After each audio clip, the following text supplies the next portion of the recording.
70ರ 80ರ 90ರ ಆ ದಶಕಗಳು ಮತ್ತು 2018ವರೆಗೂ ಬೆಂಗಳೂರಿನಲ್ಲಿ ರಾಮಚಂದ್ರಗೌಡ ಅನ್ನೋದೊಂದು ಹೆಸರಲ್ಲ, ಅದೊಂದು ಶಕ್ತಿ. ನನಗಿನ್ನೂ ಚೆನ್ನಾಗಿ ನೆನಪಿದೆ. 1970ನೇ ಇಸ್ವಿನಲ್ಲಿ ಅವರು ಪೈಪ್ಲೈನಲ್ಲಿದ್ದರು, ಲಿಂಕ್ ರೋಡಲ್ಲಿ ಪೈಪ್ಲೈನ್. ಅಲ್ಲಿಂದ ಅವರು ನಗರಸಭೆಗೆ ಚುನಾವಣೆಗೆ ನಿಂತಾಗ ನನಗಾಗ 15 ವರ್ಷ. ಮೊದಲನೇ ಬಾರಿ ಮೈಕಲ್ಲಿ ಎಲೆಕ್ಷನ್ ಕ್ಯಾಂಪೇನ್ ಮಾಡಿದ್ದು ರಾಮಚಂದ್ರಗೌಡರ ಎಲೆಕ್ಷನಲ್ಲಿ. ಆಗ ನನಗೆ ಯಾವ ರೀತಿ ಮಾತಾಡಬೇಕು ಅಂತ ಹೇಳಿಕೊಟ್ಟವರು ಬಾಬು ಕೃಷ್ಣಮೂರ್ತಿ. ಅಲ್ಲೇ ಕೇಶವ ಪ್ರಸಾದ್ ಅವರು ಹೇಳ್ದಂಗೆ ಕೃಷ್ಣಯ್ಯನವರು ಆ ಕಾಲದಲ್ಲೇ ಪ್ರಖ್ಯಾತ ಲೇಬರ್ ಅವರು, ರಾಮಚಂದ್ರಗೌಡರು ಇಂಜಿನಿಯರು, ಶ್ರೀನಿವಾಸ ಅಯ್ಯಂಗಾರ್ ಅವರು ಒಂದು ಅಗರಬತ್ತಿ ಉದ್ಯಮಿ. ಅದಾದ ನಂತರ ನಿರಂತರವಾದ ಒಡನಾಟ.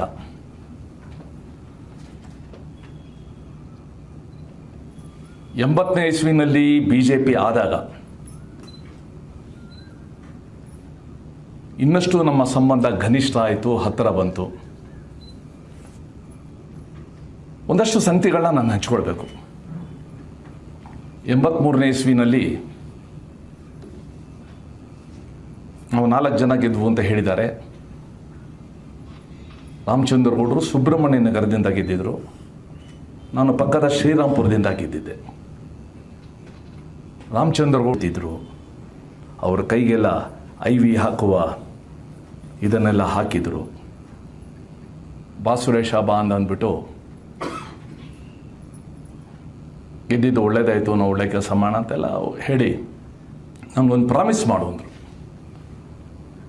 ಏನು ಸರ್ ಏನು ಪ್ರಾಮಿಸ್? ನೀವು ಪ್ರಾಮಿಸ್ ಮಾಡು ಫಸ್ಟು ಅಂದರು. ನಾನು ಕೂಡ ಪ್ರಾಮಿಸ್ ಮಾಡಿದೆ, ಏನು ಅಂತ ಕೇಳ್ದೇ ಮಾಡಿದೆ.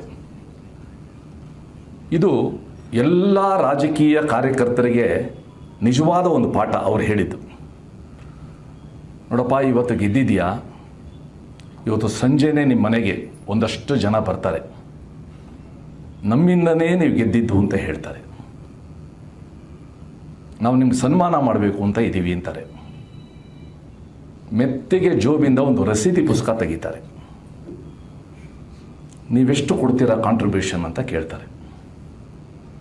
ನನಗಿವತ್ತೊಂದು ಪ್ರಾಮಿಸ್ ಮಾಡಿದೆಯಾ, ಇಡೀ ಜೀವನದಲ್ಲಿ ಯಾರಾದರೂ ನಿನ್ನ ಹತ್ರ ದುಡ್ಡು ಕೇಳಕ್ಕೆ ಬಂದರೆ ಕಾರ್ಯಕ್ರಮಕ್ಕೆ ಯಾರಿಗೂ 1 ಪೈಸಾ ಕೊಡಬೇಡ, ಅವ್ರಿಗೆ ಏನು ಬೇಕಾದ್ರೂ ಸಹಾಯ ಮಾಡು. ನೀನು ಕ್ಲೀನ್ ಮಾಡಿಸ್ಕೊಡು, ಪರ್ಮಿಷನ್ ಕೊಡಿಸು, ಲೈಸೆನ್ಸ್ ಕೊಡಿಸು, ಏನೋ ದುಡ್ಡು ಕೊಡೋಕೆ ಹೋಗಬೇಡ. ನೀನು ಅವ್ರಿಗೆ ದುಡ್ಡು ಕೊಡಬೇಕು ಅಂತಂದರೆ ಇಂಜಿನಿಯರ್ ಹತ್ರ ಕೈ ಚಾಚಬೇಕು. ಚಂದ್ರಗೌಡರು ನಮ್ಮ ತಂಡದ ನಾಯಕರು. ಸನ್ಮಾನ್ಯ ನಮ್ಮ ಮಾಜಿ ಮುಖ್ಯಮಂತ್ರಿಗಳ ಯಡಿಯೂರಪ್ಪ ನೋಡಿದ್ರು, ಅವರು ಸೌಮ್ಯ ಸ್ವಭಾವ ಅಂತ. ಅವರ ಉಗ್ರ ಅವತಾರನ್ನು ಕೂಡ ನಾವು ನೋಡಿದ್ದೀವಿ. ಆ ನಗರ ಪಾಲಿಕೆಯಲ್ಲಿ ಯಾವ ರೀತಿ ಇದ್ರು ಅಂದರೆ, ಅವ್ರು ಹೇಳಿದರು, ನಮ್ಮ ದೇಶದಲ್ಲಿ ಒಬ್ಬನೇ ಒಬ್ಬ ಇಂಜಿನಿಯರ್ ಇದುವರೆಗೂ ಬಂದಿರೋದು, ಸರ್ ಎಂ ವಿಶ್ವೇಶ್ವರಯ್ಯ. ಇನ್ನು ಮಿಕ್ನವ್ದವರೆಲ್ಲ ಇಂಜಿನಿಯರಿಂಗ್ ಗ್ರ್ಯಾಜುಯೇಟ್ಸ್ ಅಂತ. ಅವ್ರು ಇಂಜಿನಿಯರಿಂಗ್ ಗ್ರ್ಯಾಜುಯೇಟ್ಸ್ ಹೊರತು ಇಂಜಿನಿಯರ್ ಆಗಲಿಲ್ಲ ಅಂತ. ನಗರ ಪಾಲಿಕೆಯಲ್ಲಿ ಅವರೇ ಮೊದಲನೇ ಘೋಷಣೆ ಕೊಟ್ಟಿದ್ದು, ಹಳೆ ಕಲ್ಲು ಹೊಸ ಬಿಲ್ಲು ಅಂತ.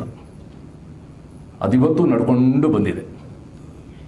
ನಗರ ಪಾಲಿಕೆಯಲ್ಲಿ ಅವರೊಂದು ಓಪನ್ ಆಫರ್ ಕೊಟ್ಟಿದ್ರು, ಯಾರಾದರೂ ಇಂಜಿನಿಯರು ಪ್ಲ್ಯಾನ್ ಪ್ರಕಾರ ಬಿಲ್ಡಿಂಗ್ ಕಟ್ಟಿದರೆ ನಾನೊಂದು ಗೋಲ್ಡ್ ಮೆಡಲ್ ಕೊಡ್ತೀನಿ ಅಂತ, ಗೋಲ್ಡ್ ಕಾಯಿನ್ ಕೊಡ್ತೀನಿ ಅಂತ. ಇದುವರೆಗೂ ಯಾರೂ ಬಂದು ಗೋಲ್ಡ್ ಕಾಯಿನ್ ತಗೊಳ್ಳೇ ಇಲ್ಲ. 1986ನೇ ಇಸ್ವಿನಲ್ಲಿ ಪುಟ್ಟೇಗೌಡ ಅಂತ ಒಬ್ಬರು ಮೇಯರ್ ಇದ್ದರು. ಅವ್ರ ಕಾಲದಲ್ಲಿ ಒಂದು ಆಸ್ತಿ ಪರಿಷ್ಕರಣೆ, ರಿವಿಷನ್ ಆಫ್ ಪ್ರಾಪರ್ಟಿ ಟ್ಯಾಕ್ಸ್ ಅಂತ ಮಾಡಿದ್ರು. ರಾಮಚಂದ್ರಗೌಡರ ನೇತೃತ್ವದಲ್ಲಿ ನಾವು ಭಾರಿ ಹೋರಾಟ ಮಾಡಿದ್ವು. ಏನು ಮಾಡಿದ್ರು ಕೂಡ ಅವ್ರು ಬಗ್ಲಿಲ್ಲ.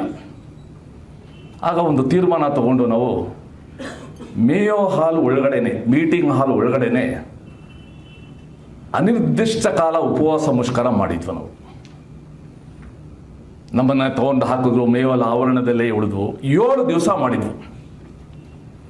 ಅವತ್ತು ರಾಮಚಂದ್ರಗೌಡರು ಒಂದು ಮಾತು ಹೇಳಿದರು, ನೋಡಿ, ಇನ್ಕಮ್ ಟ್ಯಾಕ್ಸ್ ಕಟ್ಟೋರು ತಮ್ಮ ಟ್ಯಾಕ್ಸ್ ತಾವೇ ತಾವೇ ಕ್ಯಾಲ್ಕುಲೇಟ್ ಮಾಡ್ತಾರೆ, ಸೇಲ್ಸ್ ಟ್ಯಾಕ್ಸ್ ಮಾಡ್ತಾರೆ, ಪ್ರಾಪರ್ಟಿ ಟ್ಯಾಕ್ಸ್ ಯಾಕೆ ಮಾಡಬಾರ್ದು ಅಂತ ಅವರೇ ಮೊದಲನೇದು ಸೆಲ್ಫ್ ಅಸೆಸ್ಮೆಂಟ್ ಒಂದು ಟ್ಯಾಕ್ಸ್ ಸಿಸ್ಟಮ್ ತರಬೇಕು ಅಂತ ಹೇಳಿದ್ದು.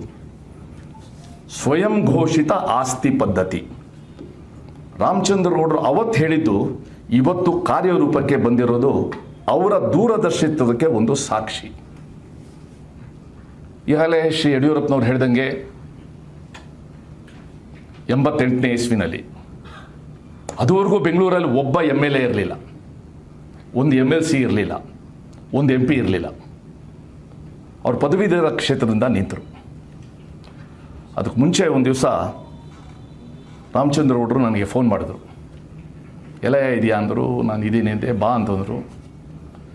ಯಡಿಯೂರಪ್ಪನವರು LH ಆವರಣದಲ್ಲಿ ಒಂದು ಸಣ್ಣ ಬಂಡೆ ಮೇಲೆ ಕೂತಿದ್ರು. ಯಡಿಯೂರಪ್ಪನವರು, ರಾಮಚಂದ್ರಗೌಡರು, ಅನಂತಕುಮಾರ್ ನನ್ನನ್ನು ಕರೆದು ಯಡಿಯೂರಪ್ಪನವ್ರು ಹೇಳಿದರು, ನೋಡಯ್ಯ ನೀನು ಬೆಂಗಳೂರು ನಗರದ ಅಧ್ಯಕ್ಷ ಆಗಬೇಕು ಅಂತ. ನಾನು ಸರ್ ಆಗೋದಿಲ್ಲ, ರಾಮಚಂದ್ರಗೌಡರು ಇದ್ದಾರೆ. ಇಲ್ಲ ರಾಮಚಂದ್ರಗೌಡರು ರಾಜ್ಯಕ್ಕೆ ಬರ್ತಾರೆ, ನೀನು ಆಗಬೇಕು ಅಂತ ಅಂದು ಅವತ್ತು ಯಡಿಯೂರಪ್ಪನವರು, ರಾಮಚಂದ್ರಗೌಡರು ಆ ಬಂಡೆ ಮೇಲೆ ಕೂತ್ಕೊಂಡು ಬೆಂಗಳೂರು ನಗರದ ಅಧ್ಯಕ್ಷನಾಗಿ ಮಾಡಿದ್ರು. ಅದೇ ವರ್ಷ 1 ತಿಂಗಳಲ್ಲೇ 2 ತಿಂಗಳಲ್ಲೇ ರಾಮಚಂದ್ರಗೌಡರ ಪದವೀಧರ ಕ್ಷೇತ್ರದ ಚುನಾವಣೆ ಬಂತು. ನಮಗೆ ಛಲ ಆಯಿತು, ಈ ಸಲ ನಾವು ಗೆಲ್ಲೇಬೇಕು, ಒಂದು ಸ್ಥಾನ ಬೇಕು ನಮಗೆ ಬೆಂಗಳೂರಿನಲ್ಲಿ. ಆಗ ಕೈಲಾಸ್ ಅಂತ ನಮ್ಮ ಜನರಲ್ ಸೆಕ್ರೆಟರಿ ಇದ್ರು, ಇನ್ನೊಬ್ಬರು ಪುಟ್ಟು ಶ್ರೀನಿವಾಸ್ ಅಂತ ಒಬ್ಬರು ಜನರಲ್ ಸೆಕ್ರೆಟರಿ ಇದ್ರು. ನಮ್ಮದೊಂದು ತಂಡ ಅದು. ಬಹಳ ಪ್ಲ್ಯಾಂಡ್ ಆಗಿ ನಾವು ಕೆಲಸ ಮಾಡಿದ್ವು. ಅದೊಂಥರ ನಮ್ಮ ಜೀವನ ಮರಣದ ಪ್ರಶ್ನೆ ಅಂತ ತಿಳ್ಕೊಂಡು ಕೆಲಸ ಮಾಡಿದ್ವು. ಎಲೆಕ್ಷನ್ದು ಕ್ಯಾಂಪೇನ್ ನಾಮಿನೇಷನ್ ಹಾಕೋಕ್ಕೆ ಶುರು ಮಾಡಿದ ತಕ್ಷಣ ನಮ್ಮ ವಿರೋಧಿಗಳು ಇನ್ನೊಬ್ಬ ರಾಮಚಂದ್ರಗೌಡ ಅಂತ ನಿಲ್ಲಿಸ್ಬಿಟ್ರು. ನಿಮಗೆಲ್ಲ ಗೊತ್ತು, ಪದವೀಧರ ಕ್ಷೇತ್ರ ಚುನಾವಣೆಯಲ್ಲಿ ಸಿಂಬಲ್ ಇರೋದಿಲ್ಲ, ಸೀರಿಯಲ್ ನಂಬರ್ ಮಾತ್ರ ಇರ್ತದೆ. ಆ ರಾಮಚಂದ್ರಗೌಡ ಅವ್ರಿಗೆ ಇನಿಷಿಯಲ್ಸ್ ಇತ್ತು. ಅವರು ಎಲ್ಲರಿಗೂ ಕೂಡ BJPಯ ಸಿಂಬಲ್ ಇರುವ ಇನ್ಲ್ಯಾಂಡ್ ಲೆಟರ್ ಪ್ರಿಂಟ್ ಮಾಡಿಸಿ ನಾನೇ ರಾಮಚಂದ್ರಗೌಡ BJP ಅಭ್ಯರ್ಥಿ ಅಂತ ಅವ್ರು ಕ್ಯಾಂಪೇನ್ ಶುರು ಮಾಡಿದರು. ನಮ್ಮ ಸ್ಥಿತಿ ಹೇಗಿದ್ದಿರ್ಬೋದು, ಪೋಸ್ಟ್ ಆಫೀಸ್ಗೆಲ್ಲ ನುಗ್ಗಿ ಅದನ್ನೆಲ್ಲ ಸೀಸ್ ಮಾಡಿ. ಆಗ ನಮಗೊಂದು ಐಡಿಯಾ ಬಂತು, ನಾವೊಂದು ಹೊಸ ಕ್ಯಾಂಪೇನ್ ಮಾಡಿದ್ವು. ನಮ್ಮ ರಾಮಚಂದ್ರಗೌಡರಿಗೆ ಇನಿಷಿಯಲ್ಸ್ ಇಲ್ಲ, but he is with full initiative ಅಂತ. ಆ ವಿತ್ ಫುಲ್ ಇನಿಷಿಯೇಟಿವ್ ಅನ್ನೋ ಕ್ಯಾಂಪೇನ್ ಇಷ್ಟು ಕ್ಲಿಕ್ ಆಯಿತು. ನಾವು 88ರಲ್ಲಿ ಚುನಾವಣೆಯಲ್ಲಿ ನಾವು ಗೆದ್ವು. ನಾವು ಪದವೀಧರ ಕ್ಷೇತ್ರದಿಂದ ಗೆದ್ವು. ನಾವು 88 ಗೆದ್ವು, 94 ಗೆದ್ವು, 2000 ಗೆದ್ವು, 2006 ಗೆದ್ವು, 2012. ಆ್ಯಂಡ್ ಈಗಾಗಲೇ ಹೇಳ್ದಂಗೆ ಪದವೀಧರರ ಸಮಸ್ಯೆಗೆ ನಿಜವಾಗ್ಲೂ ಕೂಡ ಸ್ಪಂದಿಸ್ತಾ ಇದ್ದ ಒಬ್ಬ ವಿಧಾನ ಪರಿಷತ್ ಸದಸ್ಯ ಅಂದರೆ ರಾಮಚಂದ್ರಗೌಡರು. ಸುಮಾರು 96-98ನೇ ಇಸ್ವಿನಲ್ಲಿ ಬೆಂಗಳೂರಲ್ಲಿ ನಾವೊಂದು ಹೋರಾಟ ಶುರು ಮಾಡಿದ್ವು, ಸಿಂಗಲ್ ಡಿಜಿಟ್ ಲಾಟ್ರಿ ವಿರುದ್ಧ. ಸಿಂಗಲ್ ಡಿಜಿಟ್ ಲಾಟ್ರಿ ಅನ್ನೋದು ಒಂದು ದರಿದ್ರ ವ್ಯವಸ್ಥೆ ಇತ್ತು. ಪ್ರತಿ ಅರ್ಧ ಗಂಟೆಗೆ ಲಾಟ್ರಿ ಆಡ್ತಾಯಿದ್ರು. ವಿಶೇಷವಾಗಿ ನಿಮ್ಮ ಉಮಾ ಟಾಕೀಸ್ ಹತ್ರ, ಅಪ್ಸರಾ ಟಾಕೀಸ್ ಹತ್ರ ಆಟೋ ರಿಕ್ಷಾ ಡ್ರೈವರ್ಸು ಬೆಳಗ್ಗೆ ಹೋಗೋದು ಬರೋದು, ಲಾಟ್ರಿ ಆಡೋದು, ಬೇರೆ ಏನು ಕೆಲಸನೇ ಇಲ್ಲ. ನಾವು ಅದನ್ನು ನೋಡಿ ನೋಡಿ ಬೇಸರ ಆಗಿ ನಾವೇ ಕಾರ್ಯಕ್ಷೇತ್ರಕ್ಕೆ ಇಳಿದು ಲಾಟ್ರಿ ಅಂಗಡಿನೆಲ್ಲ ಉದ್ವಸ್ತ ಮಾಡಿಬಿಟ್ಟಿದ್ವು, ಒಡೆದಾಕಿ. ಆ ತೀವ್ರತೆ ಎಷ್ಟಾಯಿತು ಅಂತಂದರೆ, ಸನ್ಮಾನ್ಯ ಯಡಿಯೂರಪ್ಪನವರು ಉಪಮುಖ್ಯಮಂತ್ರಿ ಆಗಿ ಹಣಕಾಸು ಸಚಿವರಾದಾಗ ರಾಮಚಂದ್ರಗೌಡರ ಒತ್ತಾಸೆ ಮೇರೆಗೆ, ಪಕ್ಕದ ಕೇರಳದಲ್ಲಿ ಇನ್ನೂ ಲಾಟ್ರಿ ನಡೀತಾನೆ ಇದೆ, ಇಡೀ ದೇಶದಲ್ಲಿ ಲಾಟ್ರಿನ ಬ್ಯಾನ್ ಮಾಡಿದ ಒಂದು ಹೆಗ್ಗಳಿಕೆ ಶ್ರೀ ಯಡಿಯೂರಪ್ಪನವ್ರದ್ದು ಮತ್ತು ರಾಮಚಂದ್ರಗೌಡರು. ಅನೇಕ ಕುಟುಂಬಗಳನ್ನ ಉಳಿಸಿದ ಒಂದು ಶ್ರೇಯಸ್ಸು ಇವರಿಬ್ಬರಿಗೂ ಕೂಡ ಸೇರುತ್ತೆ. ಆ ರೀತಿ ಭಾಳ ದೊಡ್ಡ ಕಾರ್ಯ ಮಾಡ್ಕೊಂಬಂದರು. MP ಎಲೆಕ್ಷನ್ ನಿಂತರು. ಈಗಾಗಲೇ ಕೇಶವ ಪ್ರಸಾದ್ ಅವರು ಹೇಳ್ತಾಯಿದ್ರು, ಅವರು ವಾಜಪೇಯಿ ಅವರು, ಅಡ್ವಾಣಿಯವರು, ಮುರಳಿ ಮನೋಹರ್ ಜೋಶಿ, ಜಗನ್ನಾಥರಾವ್ ಜೋಶಿ ಅವ್ರು ಬರೋಕ್ಕಿಂತ ಮುಂಚೆ ನ್ಯಾಷನಲ್ ಕಾಲೇಜ್ ಮೈದಾನದಲ್ಲಿ ಯಾವ ರೀತಿ ಅವರು ಭಾಷಣ ಮಾಡ್ತಾಯಿದ್ರು, ಎಲ್ಲರನ್ನು ಕೂಡ ಎದ್ದು ನಿಲ್ಲಿಸ್ತಾ ಇದ್ರು. ಇಡೀ ರಾಮಚಂದ್ರ ಗೌಡರು ಅಂದರೆ ಅದೊಂಥರ ವಿಶಿಷ್ಟ ವ್ಯಕ್ತಿತ್ವ. ಅವರು ಭಾಳ ಸಲ ಹೇಳ್ತಾ ಇದ್ರು, ಒಬ್ಬ ಚುನಾಯಿತ ಪ್ರತಿನಿಧಿ ಹೇಗಿರಬೇಕು ಅನ್ನೋದಕ್ಕೆ ಅನೇಕ ಮಾದರಿಗಳನ್ನ ನಮ್ಮ ಮುಂದೆ ಹೇಳ್ತಾ ಇದ್ರು. ಅವ್ರು ಇನ್ನೊಂದು ಹೇಳ್ತಾ ಇದ್ರು ಚುನಾವಣೆ ಸಂದರ್ಭದಲ್ಲಿ, ಅವ್ರಿಗೆ ಸಂಸ್ಕೃತದಲ್ಲಿ ಇನ್ನೊಂದು ಶ್ಲೋಕ ಭಾಳ ಇಷ್ಟ. ಕಾಕ ಕೃಷ್ಣ ಪಿಕ ಕೃಷ್ಣ, ಕಾಗೇನೂ ಕೂಡ ಕಪ್ಪು, ಕೋಗಿಲೆನೂ ಕೂಡ ಕಪ್ಪು. ಕಾಕ ಕೃಷ್ಣ ಪಿಕ ಕೃಷ್ಣ, ಪ್ರಾಪ್ತೇತು ವಸಂತ ಕಾಲೇ ಕಾಕ ಕಾಕಃ ಪಿಕ ಪಿಕಃ. ವಸಂತ ಕಾಲ ಬಂದಾಗ ಕಾಗೇನೆ, ಕೋಗಿಲೆನೆ ಅಂತ ಒಂದು ಎಲ್ಲ ಹೋಗಿರುತ್ತೆ. ಅಂದರೆ ಕಾರ್ಯಕರ್ತರು ಹೇಗಿರಬೇಕು ಅಂದರೆ ಕೋಗಿಲೆ ಥರ ಇರಬೇಕು, ಕಾಗೆ ಥರ ಇರಬಾರ್ದು ಅನ್ನೋದು ಒಂದು ಪರೋಕ್ಷವಾಗಿ ಹೇಳ್ತಾಯಿದ್ರು. ಅಂತ ರಾಮಚಂದ್ರಗೌಡರು ಒಂದು ಧೀಶಕ್ತಿಯವರು. ಬೆಂಗಳೂರಿನ ಜನಸಂಘದ ಮೊದಲ ಚುನಾಯಿತ ಪ್ರತಿನಿಧಿ ಅಂತಂದರೆ ರಾಮಚಂದ್ರಗೌಡರು. ಬೆಂಗಳೂರಿನ BJPಯ ಮೊದಲ ಚುನಾಯಿತ ಪ್ರತಿನಿಧಿ ಎಂದರೆ ರಾಮಚಂದ್ರಗೌಡರು. ಬೆಂಗಳೂರಿನ ಮೊದಲ BJPಯ ವಿಧಾನ ಪರಿಷತ್ ಸದಸ್ಯ ಎಂದರೆ ರಾಮಚಂದ್ರಗೌಡರು. ರಾಮಚಂದ್ರಗೌಡರ ವಿಧಾನ ಪರಿಷತ್ತಿನ ನಿಜಕ್ಕೂ ಕೂಡ ವಿದ್ವತ್ಪೂರ್ಣ ಭಾಷಣಗಳನ್ನ ನಾನು ಕೇಳಿದ್ದೀನಿ. ಭಾಳ ಆ ಒಂದು ನೇಟಿವ್ ಕಾಮನ್ ಸೆನ್ಸ್ ಅಂತಾರಲ್ಲ, ಆ ನೇಟಿವ್ ಕಾಮನ್ ಸೆನ್ಸ್ ಇದ್ದ ನಾಯಕ ರಾಮಚಂದ್ರಗೌಡರು. ಅವ್ರ ಜೊತೆ ಪ್ರವಾಸಗಳು, ಹೋರಾಟ. ಯಡಿಯೂರಪ್ಪನವರು ಅಧ್ಯಕ್ಷರಾದಾಗ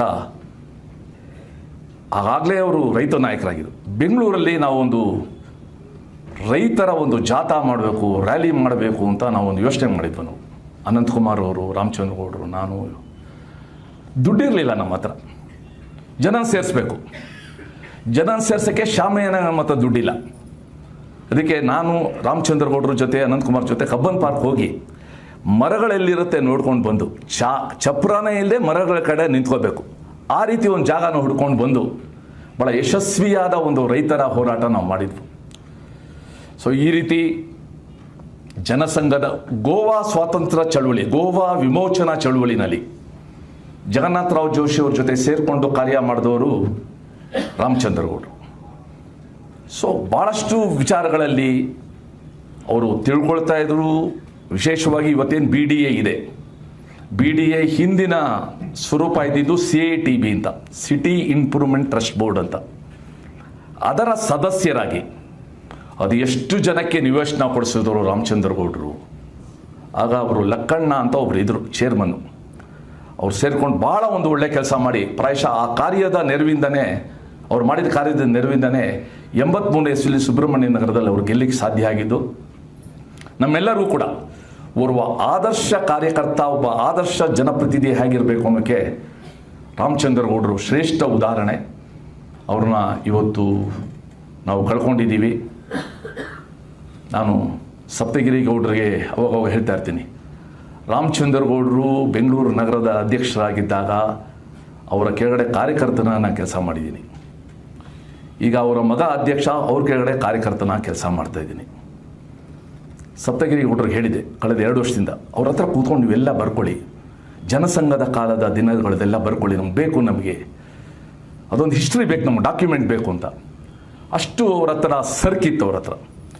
ಇವತ್ತು ಅಂಥ ಧೀಮಂತ ನಾಯಕನ ನಿಜವೂ ಕಳ್ಕೊಂಡು ಒಂದು ಕೊಂಡಿ ಇವತ್ತು ಕಳ್ಚೋಗಿದೆ. ಜನಸಂಘದ ಇತಿಹಾಸದ ಒಂದು ಕೊಂಡಿ ಕಳ್ಚೋಗಿದೆ. ಅವರ ಆತ್ಮಕ್ಕೆ ನಾವು ಸದ್ಗತಿ ಕೋರೋದ್ರ ಜೊತೆಗೆ ಅವರೇನು ಜೀವನದಲ್ಲಿ ನಡೆದು ತೋರಿಸಿದ್ದಾರೆ, ಅವರ ನಡೆ ನುಡಿ ನಮ್ಗೆ ಯಾವತ್ತೂ ಕೂಡ ಮಾರ್ಗದರ್ಶಕವಾಗಿರಲಿ ಅಂತ ನಾನು ಪ್ರಾರ್ಥಿಸ್ತಾ ನನ್ನ 2 ಮಾತುಗಳನ್ನು ಮುಗಿಸ್ತೀನಿ. ನಮಸ್ಕಾರ.